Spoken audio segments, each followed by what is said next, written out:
Pajak dan zakat bagi umat Islam di negara seperti Indonesia itu merupakan dua sisi di mata uang. Artinya, seorang Muslim yang mempunyai penghasilan dan penghasilan itu sudah sampai pada jumlah tertentu, maka wajib baginya untuk membayar zakat dan untuk membayar pajak. Zakat dirumuskan kewajibannya melalui dalil-dalil yang ada di dalam Al-Quran dan hadis. Pajak dirumuskan kewajibannya berdasarkan peraturan perundang-undangan yang ada di negara kita tercinta ini.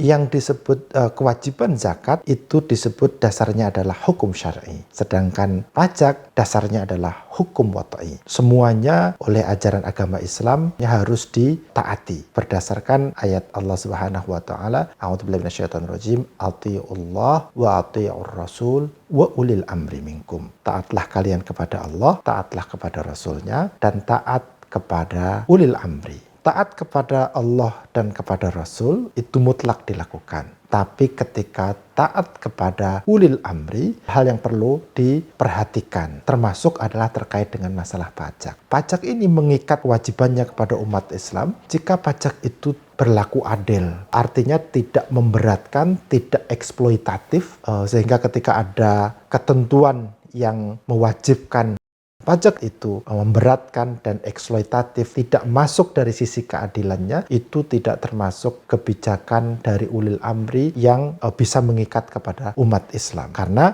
yang namanya kebijakan pemerintah ketika dia itu terkait dengan masalah rakyat harus diorientasikan kepada kemaslahatnya. Pajak di Indonesia pendekatannya adalah progresif. Bagi yang mempunyai pendapatan yang kecil, dia tidak terkena pajak. Yang lebih tinggi sedikit, dia ada kewajiban sesuai dengan pendapatannya, dan yang lebih besar lagi dia juga mempunyai kewajiban membayar pajak yang lebih kuat lagi. Syarat yang kedua adalah pajak ini digunakan untuk kemaslahatan, yaitu untuk kepentingan umum yang lebih luas lagi. Terkait dengan masalah ini, apa yang disampaikan oleh Menteri Keuangan yang menyatakan bahwa harta itu di situ ada kepentingan orang lain, yaitu terkait dengan masalah zakat, wakaf, dan pajak, pada hakikatnya apabila kita kembalikan kepada ajaran agama Islam, itu mengandung kebenaran. Artinya zakat dan wakaf kewajibannya didasarkan dengan hukum syar'i, sedangkan pajak kewajibannya didasarkan pada hukum wad'i, yaitu melalui peraturan perundang-undangan, dengan syarat pajak itu dilakukan secara adil dan dilakukan untuk kemaslahatan kepentingan publik yang lebih luas.